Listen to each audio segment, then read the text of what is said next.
Boa noite. Aqui quem está falando é Natanael Santana, do canal Cristianismo Livre.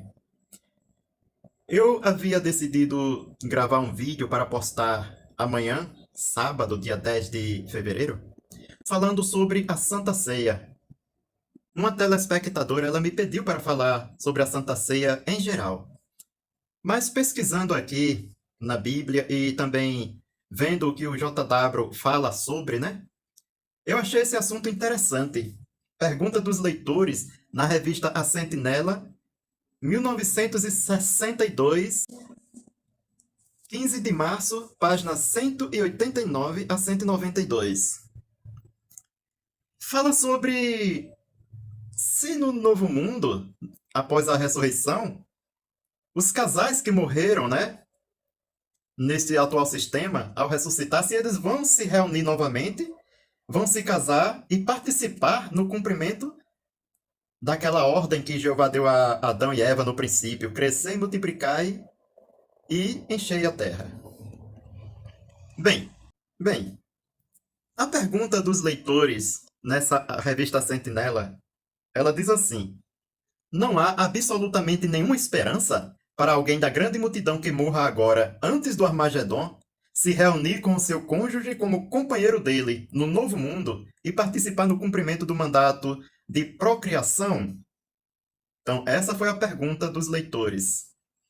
E é interessante, meus amigos, meus irmãos, que a resposta que vocês vão ouvir e que está nesta A Sentinela é justamente o que eu, Natanael Santana, que me tornei testemunha de Jeová no ano de 1995 e me batizei no ano de 2004, tenho dado. É a resposta que você, pesquisando a Bíblia, você vai encontrar. No entanto, o corpo governante, como eles mudam as doutrinas, muitas vezes eles abandonam aquilo que eles haviam acertado e passam agora a desprezar em prol de um outro entendimento, muitas vezes antibíblico.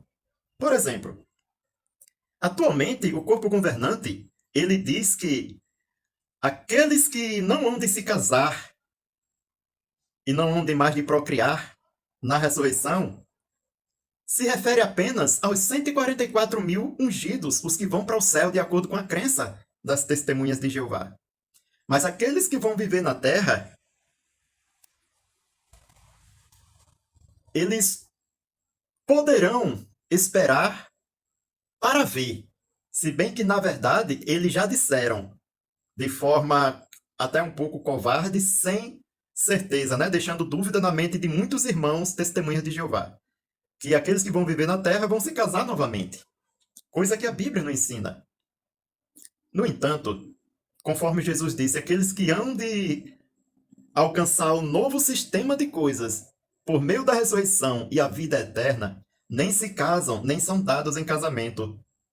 Novamente, Jesus diz: os que são dignos de alcançar a ressurreição e aquele novo sistema de coisas. Meus amigos,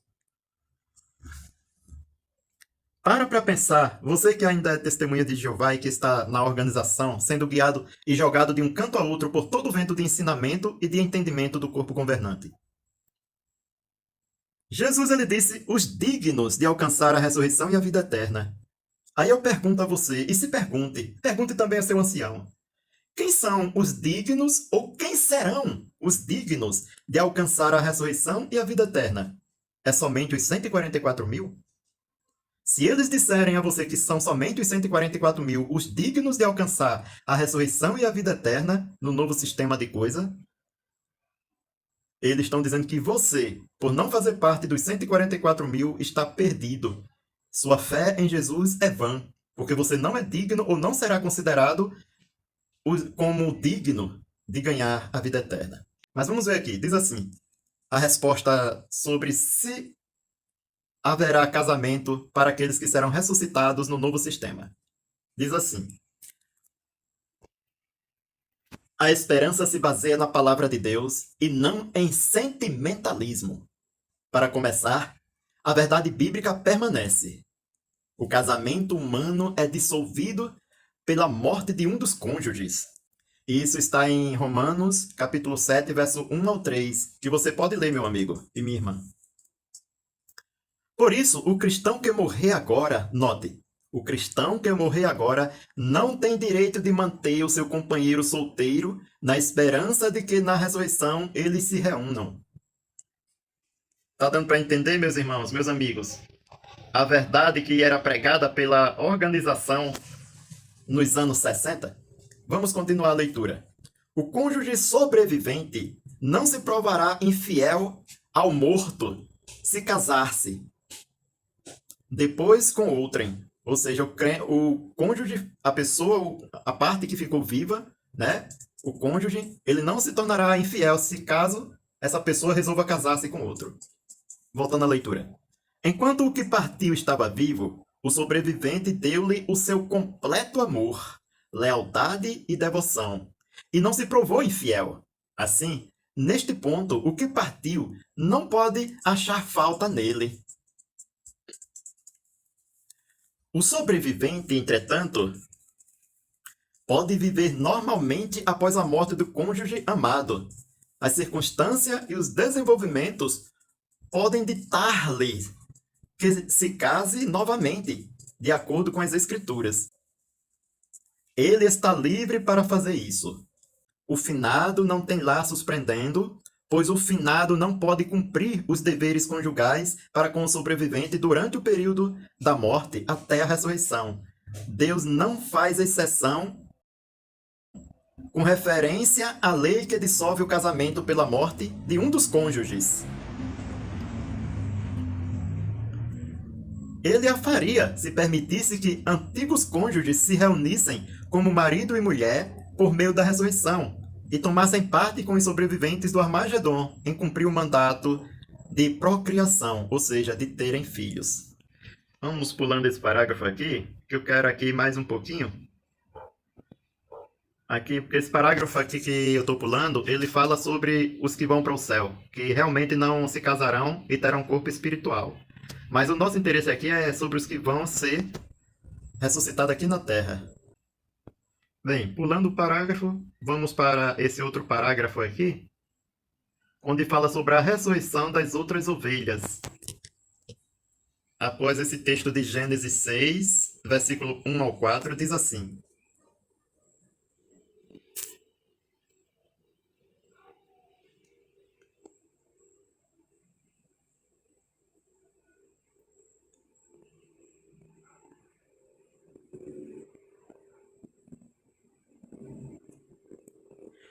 Note essa parte que eu sublinhei. Diz assim: na ressurreição das outras ovelhas sobre a terra, nenhum antigo cônjuge terá oportunidade de invejar outro antigo cônjuge, como seria o caso se o primeiro recebesse de volta o seu antigo companheiro que tivesse permanecido sozinho, enquanto que o invejoso não tivesse recebido de volta o seu antigo companheiro, por este ter casado de novo e sobrevivido a Armagedon com um novo cônjuge.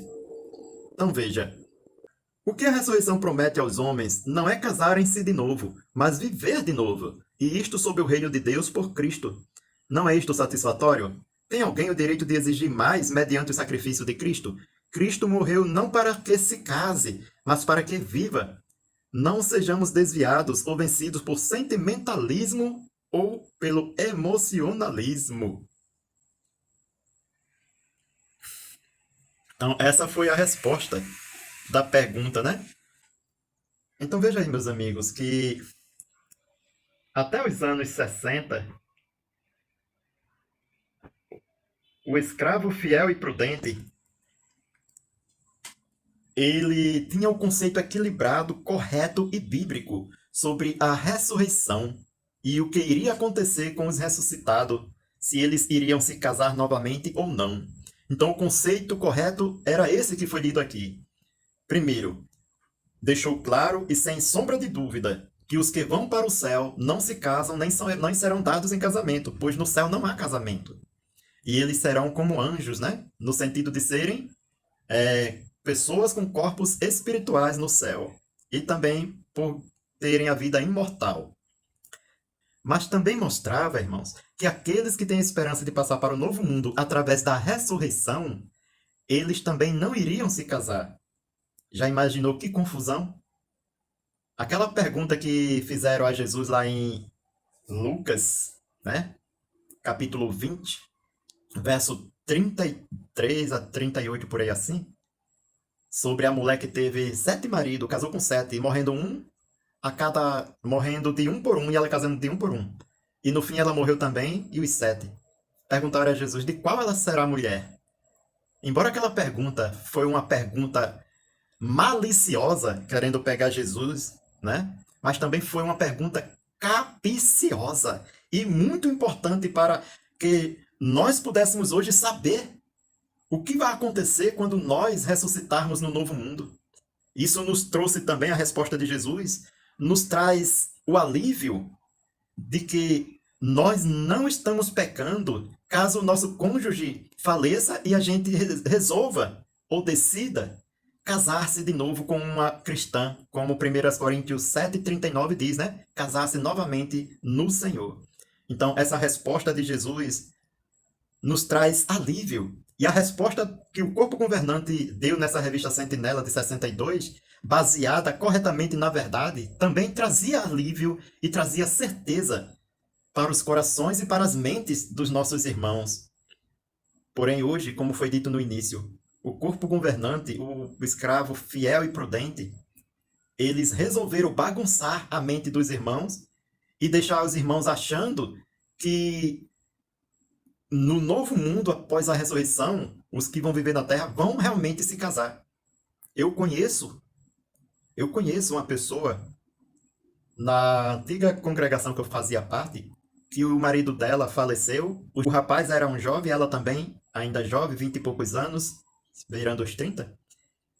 E ela resolveu, eu soube, né, que ela resolveu permanecer solteira, apesar de ser nova e ser uma mulher bonita, até o novo mundo, quando na ressurreição ela se juntará ao seu marido e procriarão, terão filhos. Ou seja, porque ela pensa assim e muitos outros agora pensam assim. Porque o corpo governante resolveu abandonar a verdade que eles tinham pregado no ano de 1962 por outra, ou por outro entendimento totalmente antibíblico e que não traz esperança a ninguém e ainda deixa dúvida na mente dos cônjuges que permanecem vivos. Também deixa os cônjuges que permaneceram vivos com a consciência pesada por ter casado de novo. Talvez pensando, e quando o meu marido ressuscitar, como vai ser? Então é isso, meus amigos. A Sentinela, 15 de março de 1962, páginas 189 a 192. Leiam e vejam. O ensino era correto, mas agora está deturpado pelo corpo governante da atualidade. Bom dia, boa noite e tenham todos a paz de Cristo.